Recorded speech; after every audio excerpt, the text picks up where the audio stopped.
আজকে রয়েছি।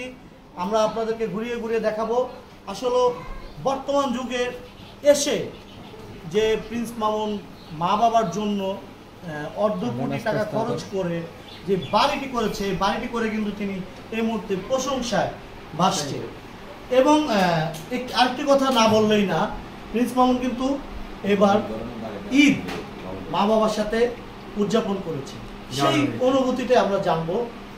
গ্রামের বাড়িতে মা বাবার সাথে ঈদ উদযাপন করে মানে তার অনুভূতিটা আমরা আজকে জানবো এবং বাড়ির বিষয়টা জানবো।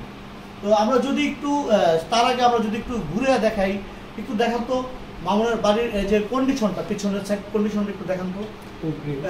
চমৎকার কন্ডিশন, চমৎকার কন্ডিশন। আমরা যদি মামুনের রুমে যদি আপনাদেরকে একটু নিয়ে যাই, মামুন এই যে এইটা হচ্ছে তার বেডরুম, এই রুমটাই মামুনের থাকে। এখনো লাইটিং করা বাকি আছে, এখনো লাইটিং করা বাকি আছে। আচ্ছা মামুন ভাই, আমি একটু আপনার কাছে জানবো যে বসে নিই। হ্যাঁ একটু বসে নিই চলেন। তো দেখা যায় বন্ধুরা, মামুন আসলে যে মা বাবার স্বপ্ন পূরণে যে ধীরে ধীরে এগিয়ে আসছে সেই কথাগুলো একটু জানবো। আমরা বসেন।